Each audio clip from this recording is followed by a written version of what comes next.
बिस्मिल्लाहिर्रहमानिर्रहीम। Madame Curie दुनिया की पहली अजीम साइंसदान खातून की बाबत लिखी गई किताब का 12वां बाब है कामयाबी की शाहराह। अगरचे रेडियम का सबूत अब तक नहीं मिला था, मगर इसका चर्चा दूर दूर तक फैल गया था। इसी ज़माने में जनीवा यूनिवर्सिटी में दो काबिल तजुर्बाकार साइंसदानों की ज़रूरत थी। पेरी और मारी से बेहतर कौन हो सकता था। चुनाचे इनके लिए माकूल मुलाजमत का परवाना आ गया, जिसमें पेरी के लिए तकरीबन 10,000 फ्रांक सालाना तनख्वाह, फ्रांक फ्रांसीसी सिक्का है, 10,000 फ्रांक सालाना तनख्वाह, घर का अलाउंस, उम्दा लेबॉर्ट्री और 2 मददगारों के तकर्रुर का वादा था। लेबॉर्ट्री के चीफ का ओहदा मारी को पेश किया गया। पहले तो पेरी बहुत खुश हुआ। यहाँ 2 जगह पढ़ाकर भी इसकी तनख्वाह बहुत कम थी और जहनी कोफ्त यह थी कि हस्बे मंशा लेबॉर्ट्री की सहूलतें मुयसर न थीं। उम्दा लेबॉर्ट्री इसकी दुनिया थी, इसकी आरज़ू थी और वक्त का तकाजा थी। गर्ज दोनों मियाँ बीवी गर्मियों की छुट्टियों में स्विट्ज़रलैंड गए, जहाँ इनका शानदार इस्तकबाल हुआ। मगर चंद रोज़ वहाँ रहकर उन्होंने रेडियम का सोचा कि इसका क्या हशर होगा। दोनों को माशी फारगुलबाली से ज़्यादा रेडियम की दरियाफ्त की फ़िक्र थी। वो अपनी तहकीक को जल्द पाया तकमील तक पहुँचाना चाहते थे, इसलिए इनका पेरिस में रहना ज़रूरी था।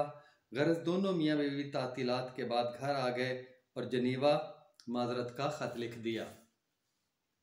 इसी ज़माने में सारबून के तबियात, कीमिया और नेचुरल साइंस के स्कूल में, जो PCN कहलाता था, मेडिकल कॉलेज के तलबा को साइंसी तालीम देने के लिए असिस्टेंट प्रोफेसर की एक जगह खाली हुई।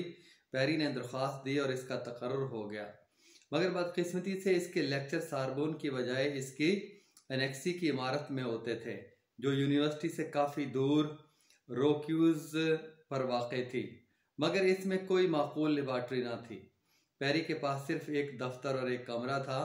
वो वहाँ से रोलोमंड का चक्कर लगाता। इसकी ख्वाहिश थी कि इस एनेक्सी में चंद कमरों का इजाफा हो जाए ताकि वह अपने तलबा को भी तहकीक में मसरूफ़ कर सके, मगर इसको बर वक्त इमदाद न मिल सकी। गर्द इन लगातार फेरों से उसे इतनी तकान होने लगी। अलाहाबादी PCN की क्लास बड़ी थी और इसे कई मज़ामीन पर लेक्चर तैयार करने होते थे। वो अपनी तवज्जो एक ही मरकज़ पर मुर्तकज़ करने का आदी था। बहरहाल काम होता रहा। इस वक्त दोनों की माशी हालत बेहतर हो गई थी। पेरी ने महसूस किया कि पिच ब्लेंड से बेरियम निकालने का काम काफ़ी सब्र आजमा है। इसमें मारी की कुव्वत बहुत खर्च होती थी। उसने सोचा कि यह मोटा काम दवा साजी की फैक्ट्री में भी अंजाम दे सकती है। लिहाजा उसने कीमियाई अशिया तैयार करने की एक मरकजी फैक्ट्री से रब्ता कायम किया। वो खुद कई बरस पहले अपनी तहकीक के सिलसिले में इस फैक्ट्री के तावन से कामयाब तजुर्बे कर चुका था। उजरत तय हो गई और इस फैक्ट्री ने पिच ब्लेंड से बेरियम कशीद करने के ज़रूरी आलात नस्ब करा दिए। फनी हिदायत के लिए पेरी ने अपने मुआवन देब्रन को वहां तैनात कर दिया।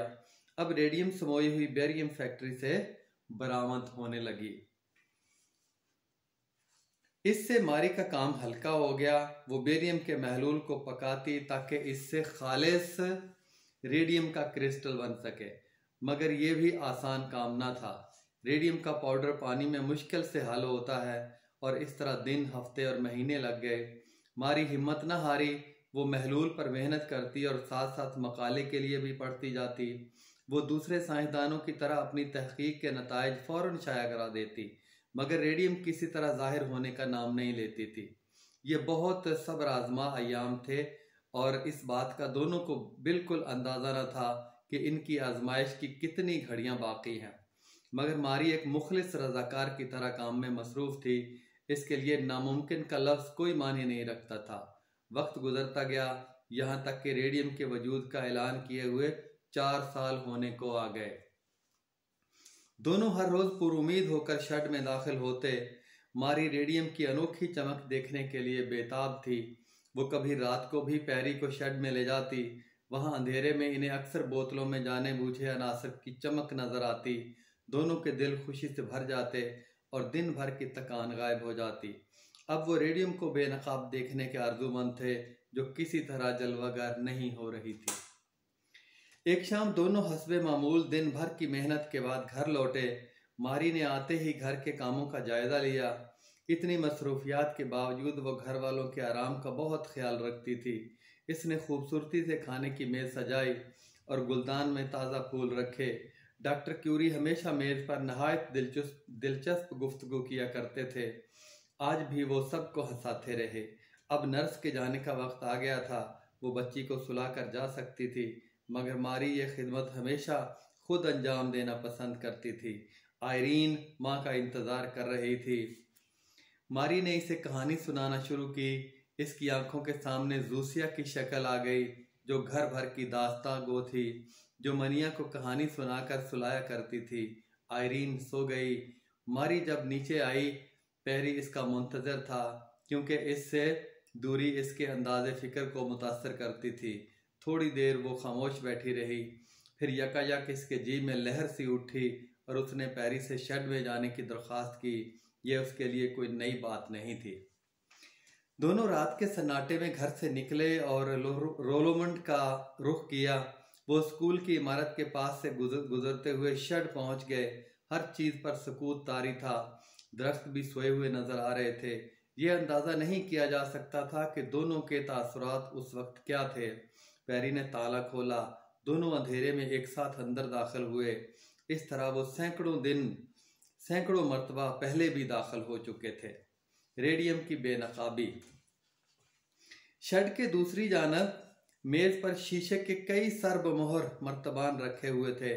इनमें से एक में एक गैर मामूली चमकीली शय आबोताब के साथ ज़ोफ़िशानी कर रही थी।